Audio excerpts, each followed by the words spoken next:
Hi, and welcome to episode 18. This is the Alice Chin podcast, and we were talking about 2023. We're moving right along, Alice. We are, yeah. We're getting closer and closer to present day. To present day. Awesome. So what did 2023 have to bring? Yeah, so the post-COVID boom kind of dropped off a little bit. Rates, if you remember, they reached like 7.5. Which is, I know, right?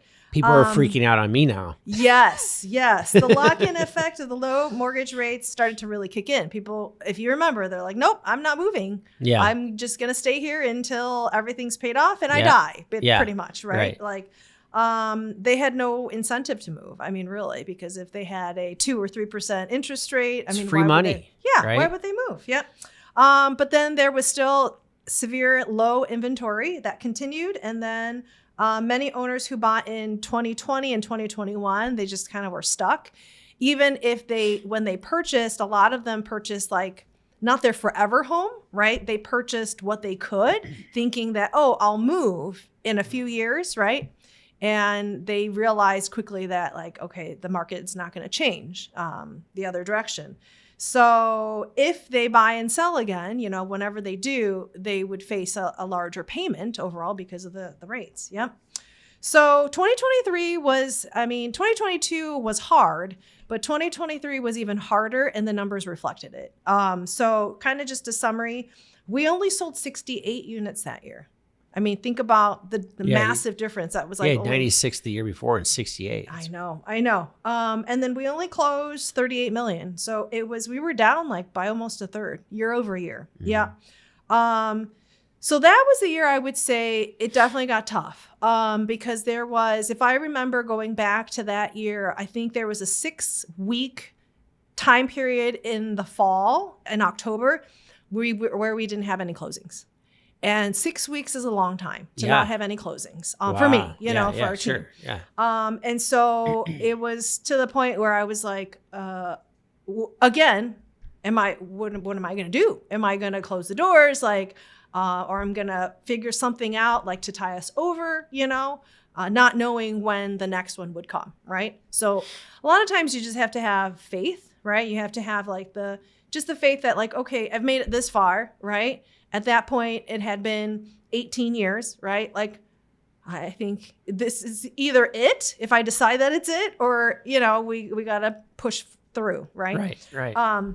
So as I mentioned in the last episode, the one agent who was newer, she couldn't cut it. So, we had to part ways.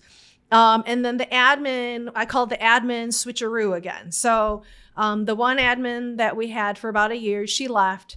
And then Megan came back. And Megan's still with us. So she had like about a 1-year sabbatical, a little over a year.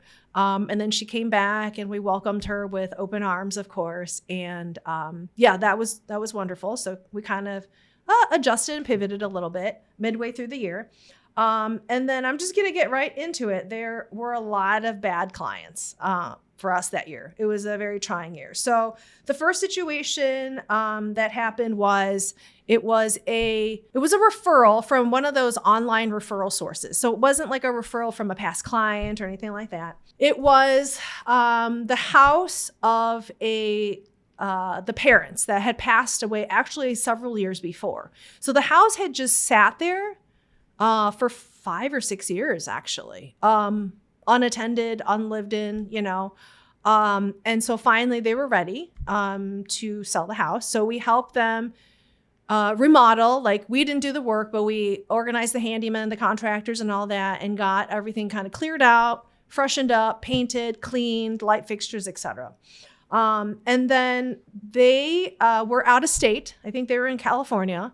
And so we had to oversee everything. We checked up on the property. And then we signed the listing paperwork and we started showing the house, and we had multiple offers as usual for this market. And unfortunately, that's when it kind of went downhill. So the sellers, because they were, out of state, maybe, they didn't want to take responsibility for anything.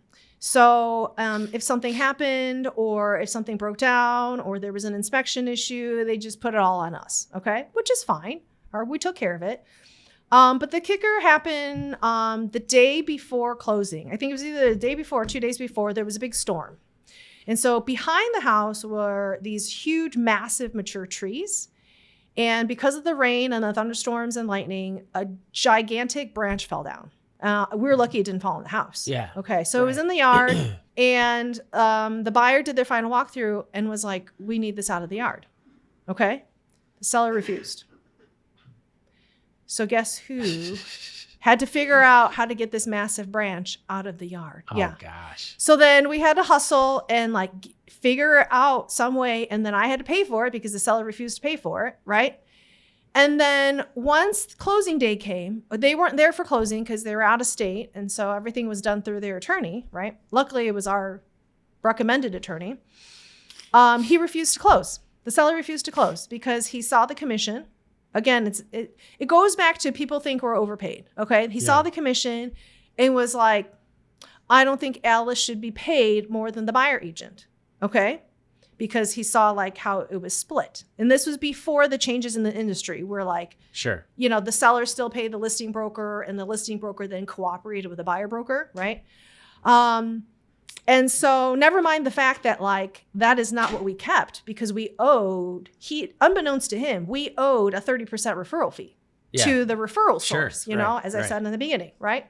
And so after that referral is taken out, actually we were making less than the buyer agent, but he didn't know that. Right. So then he put up this whole stink and was like, I'm not signing this, like it should be split. And no amount of talking to him or reasoning with him, like, okay, well, when you sign the listing paperwork, it was already delineated how the commission was going to be split. Right. And I explained it to you. He denied the whole thing. Selective memory. Huh? Yes. Selective memory. So then finally, he called us all sorts of names, unprofessional because we didn't pick up the phone, like, he literally went crazy, like on closing day. I think he called my cell phone. Again, I was out of town. It always happens when I'm out of town. Called my cell phone probably like 10 times, like on repeat, redial. Yeah. Oh, gosh. And then called me names and left a nasty message on my office line saying that we were unprofessional. It was terrible. Yeah. Finally, I closed. And then I had to get my managing broker involved because they basically accused us of not letting them know when it actually closed. And my managing broker was like, no, I have a time-stamped email saying that we definitely let you know. Like both the attorney and Alice let you know when it closed. Yeah. So finally they stopped, but it was like to the point of harassment. Sheesh. Pretty much. Yep. The other situation that I was a part of, unfortunately, was a divorce situation. And divorce situations are always not fun to begin with. Not fun at all. And luckily, Jim, and this is why we always almost have 2 agents on each file. And I was so glad we did. So Jim and I worked together on this one, husband and a wife. Okay. And the situation was extra sticky, as I call it, because I was referred to them by one of the husband's friends. Okay. Who is also a realtor. And the reason he couldn't work with him is because they're friends and he would be biased, of course, and favor the husband, right? Right. But the other extra sticky part is, you ready for this? This is the kicker. The reason they were getting divorced, one of the reasons, I assume, is because the husband cheated on the wife with a member of a team that worked with his friend. Oh. Wow. Did you get all that? Yes. Okay. Sticky. Yes. So that's another reason why there is no way that agent would be able to work on this. Okay. Like his judgment is all sorts of clouded, right? Okay.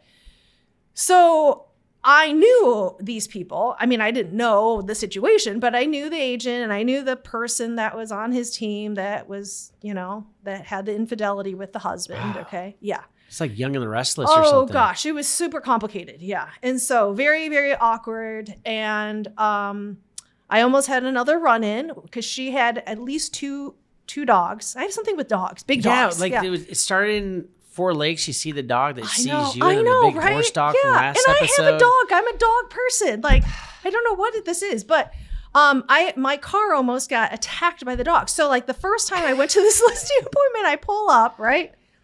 And the dogs come running out, massive dogs, okay? Not as big as the horse dog. Not as big as horse dog. No, not as big as horse dog, but they come running out And they literally they're like climbing on my car. Oh, geez. Yes. And I am sitting there like, this is the first time. Paint scraping. Yes. And this is the first time I'm meeting Yeah. the wife, right? And I'm like, I'm afraid to get out of my car. Yeah. Okay.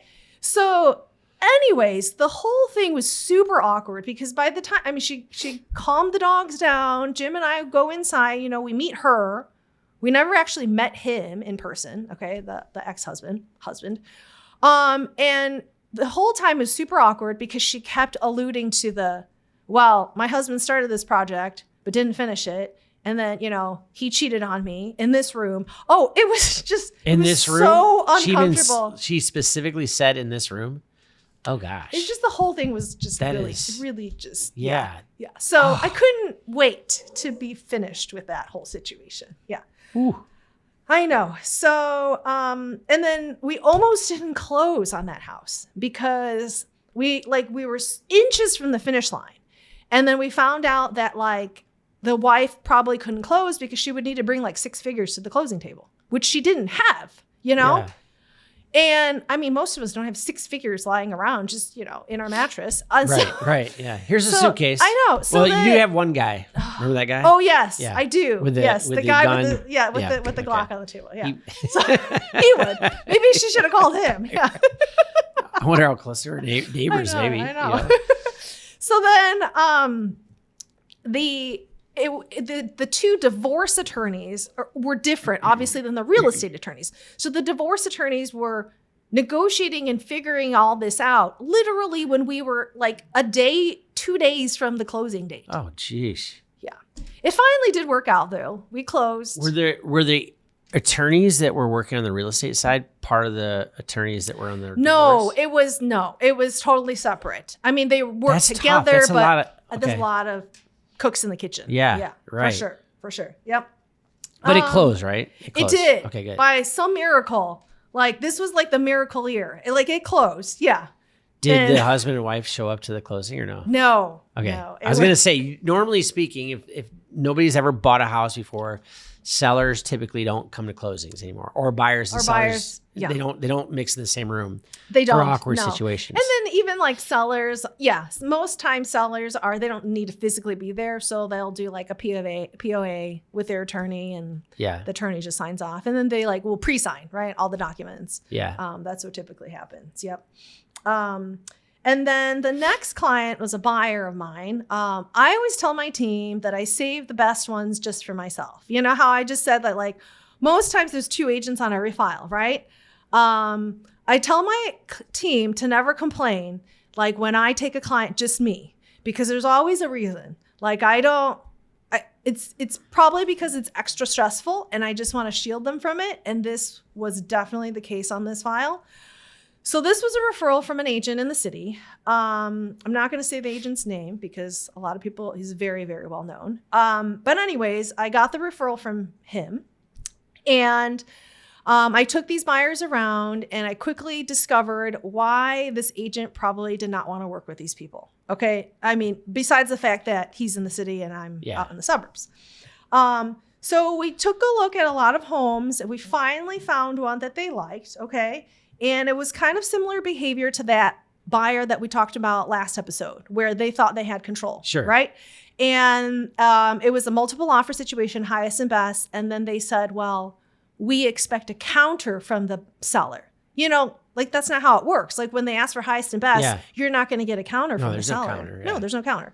And he said, well, my client said, well, if they don't counter by tomorrow, we're going to withdraw our offer.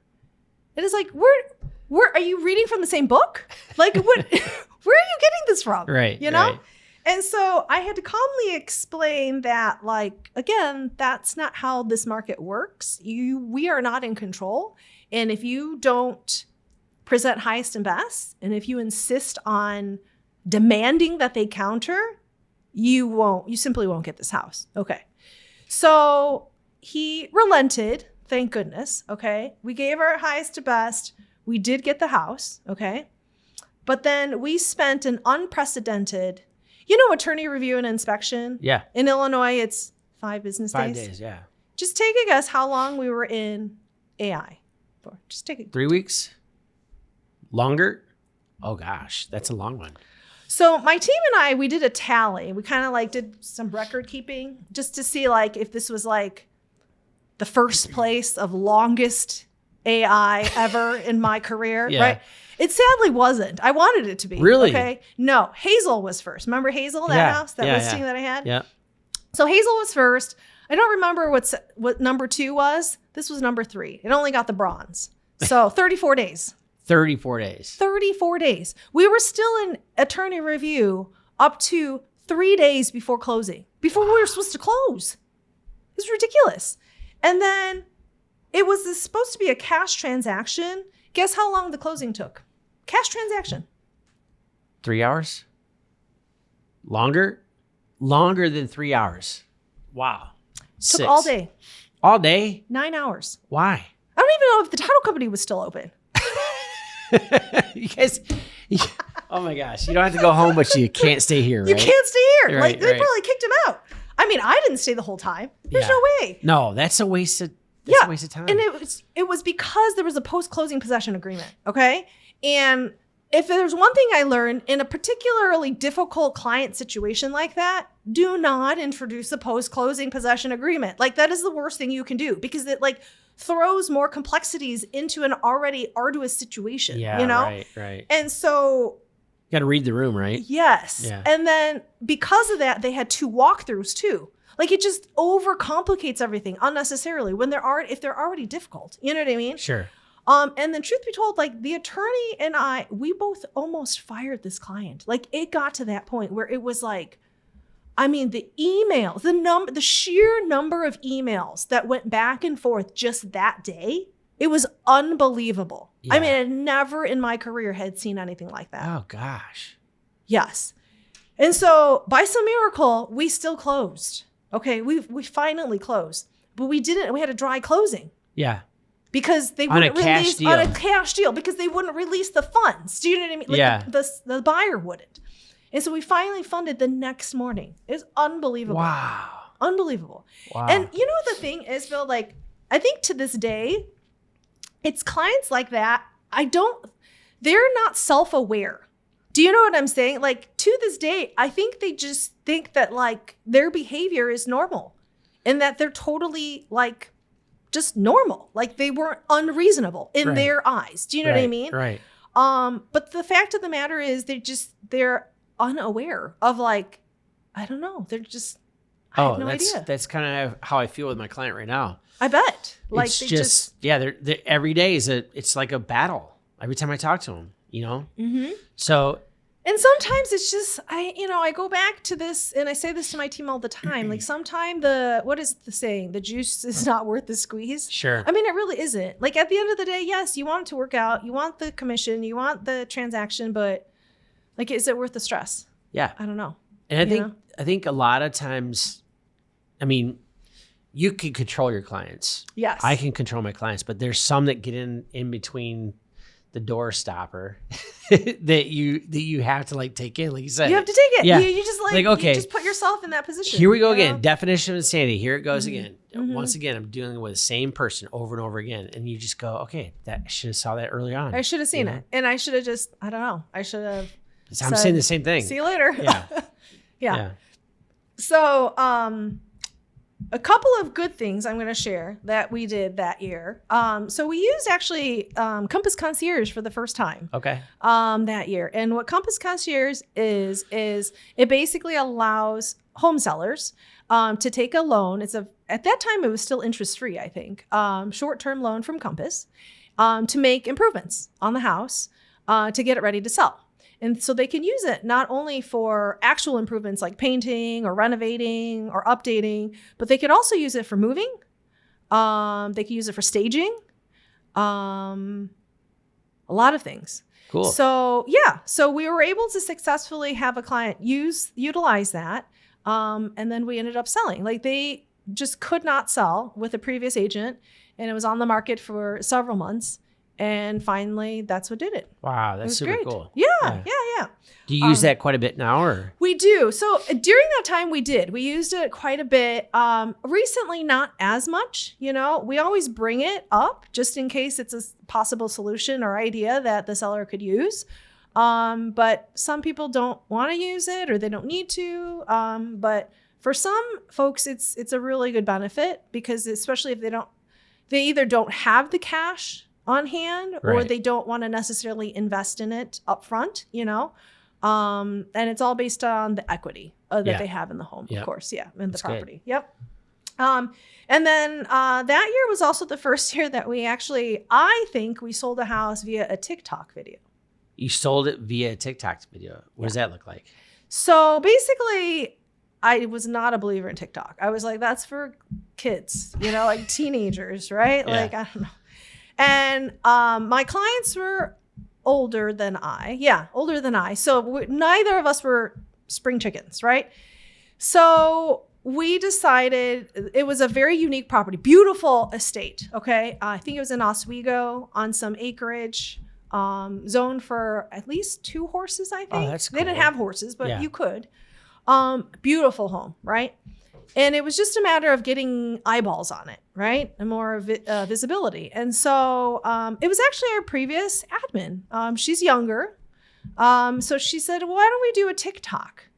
And it was around the holidays that the house was dolled up for, Christmas, I think. Yeah. And there was snow. I mean, it was literally perfect. You couldn't Yeah, have made it. yeah. It looked like it was a snow globe, I love scene. it. Love it. And so we did a TikTok of like driving up the driveway with like the snow falling perfectly. Cool. Yep.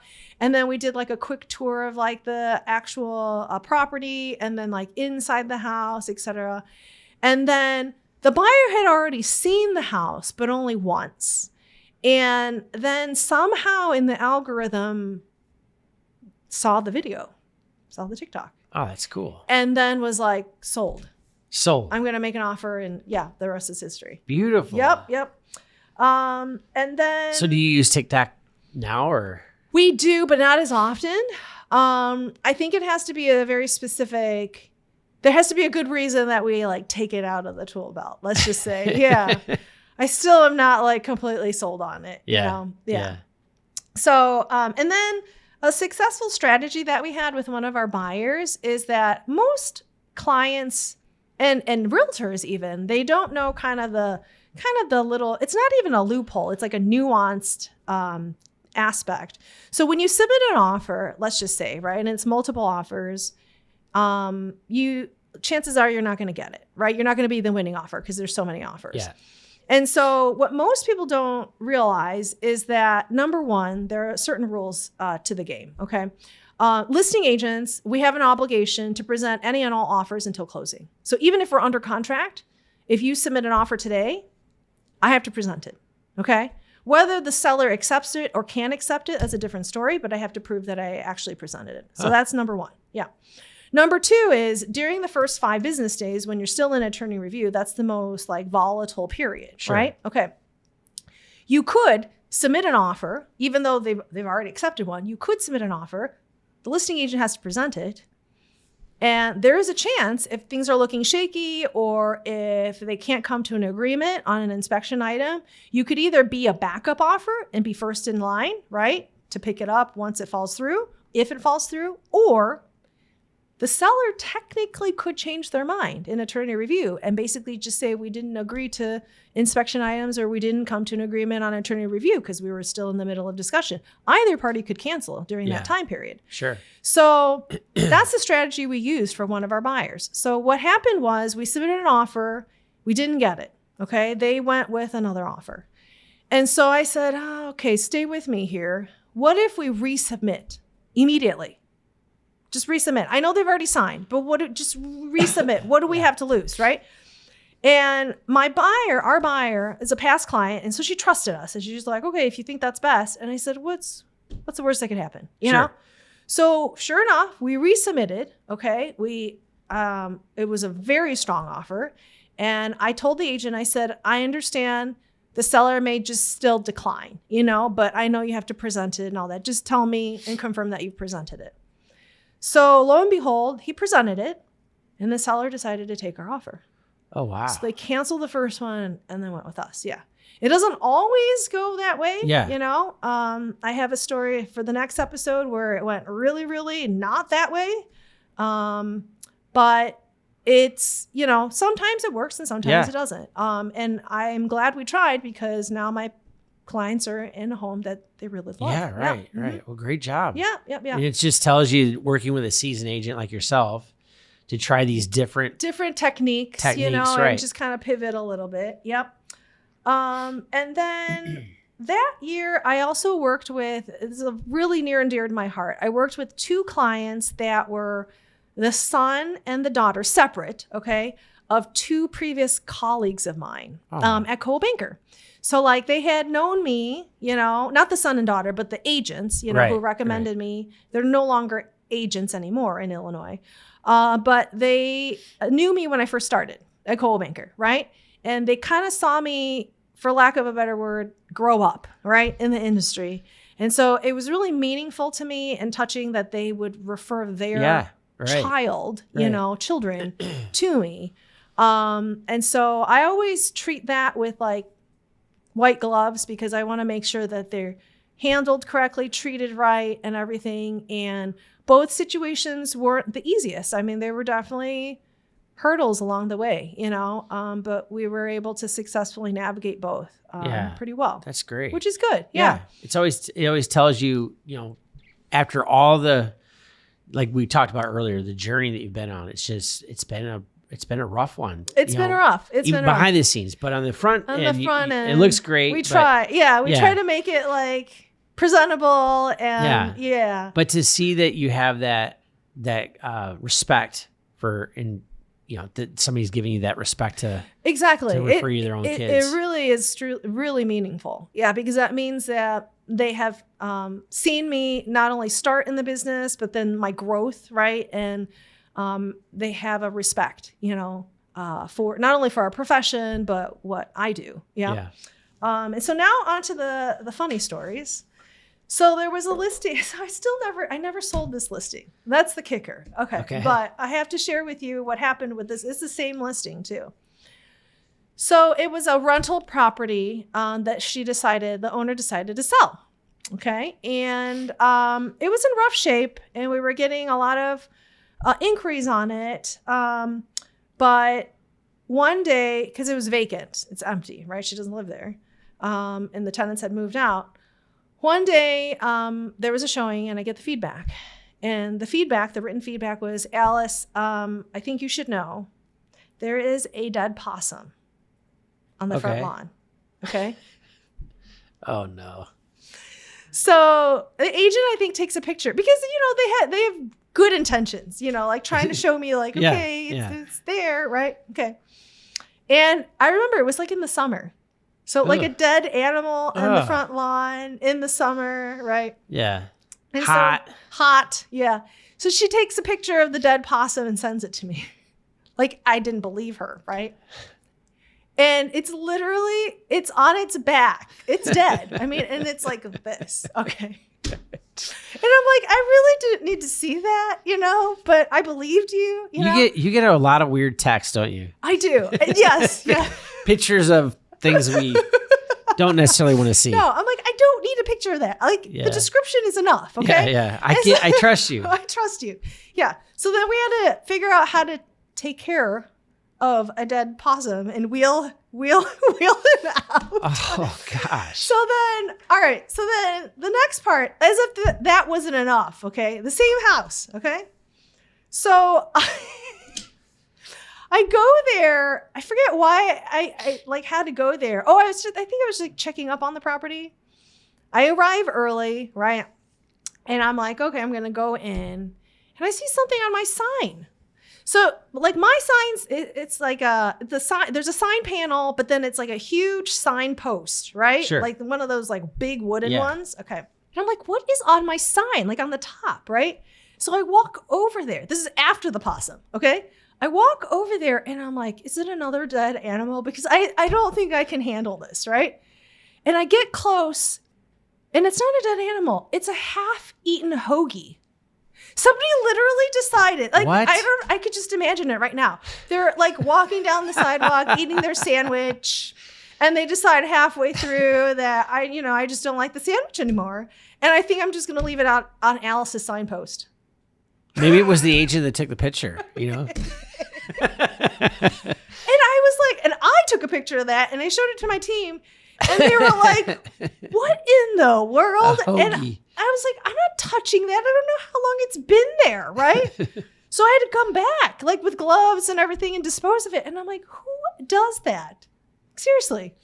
Yeah, that's a weird one. Maybe it was the possums. Yeah, maybe that's why the possum died. Maybe it was food poisoning. I don't know. Oh my gosh. Yeah. And then, I mean, that house was just almost like, I don't want to say jinx, but kind of, because it didn't ever sell. So then we listed it for rent, right? And then we got a renter. They submitted an application. We signed everything. We signed the lease even, right? They never saw the house in person. Like they just toured it via video, apparently. Okay. Yeah, I don't know. And when they came to do their final walkthrough, right, they were like, this house has mold. Like, it wasn't really mold, but like there was like stuff around, it was old windows, original windows. And so there was some moisture and things like that. And they're all like, no, we can't live here. There's black mold. We want all our money back. And I'm going to sue the seller or the owner. And this, I mean, it was just next level. Yeah. Yeah. And we never rented it and we never sold it. So yeah, that was another lesson learned of like, there is, what is the saying? Like there's good money after bad or good money after bad. Yeah. That's essentially what that situation was. Sheesh. Yeah. Just one after the other. Pretty much. Yeah. Oh, I do have one more story. That's funny. So I'm not going to say her name because again, she's pretty well known, but it's a friend and colleague of mine. Okay. Jim and I went on a listing appointment. I think it was in maybe White Eagle. Yeah. And we got it. Okay. And, everything else seemed pretty normal about this listing. It was a single fellow. Okay. And we signed the listing and all that. And my friend noticed that I took the listing and she knew the owner. And she says, Alice, just be careful. I'm glad that, Jim is on this listing with you because I didn't tell you this, but that seller is my ex-boyfriend. Oh, gosh. And I went, what? And she goes, yes, it's true. And he became like kind of almost like a stalker. Oh, no. And and she's like, I had to not get a restraining order, but kind of, Sheesh. Yeah. And so she said it wasn't until she started dating the new guy that she's been with now for years. Okay. That he finally stopped. Yeah. But she was just like, just be careful. He's a little strange, And I said, Jim's on the file with me. So Jim can handle it. Jim's got this. Yeah, he's got this. Yeah. But yeah, that was really funny that she felt safe to share that with me, but I just thought, oh man, man, people are just strange. It's very strange. Yeah. Very strange. Very, very odd. Okay. Interesting. Mm-hmm. Wow. So 2023. Yep. So you said you wound up, it was a little lighter of a year. It was definitely lighter. It was a very stressful at the end of the year, like I said, because I just didn't know what was going to happen, going into the winter, which is usually the scary time. Right. For both of us. Yeah, really. right. Yeah. It's, I always say you have to turn the corner. It's the dry spell. Exactly. Right. Until the spring kicks in. Right. And so if you can imagine, if we didn't have closings for 6 weeks in October to November, and then the winter, the long winter months, right? Right.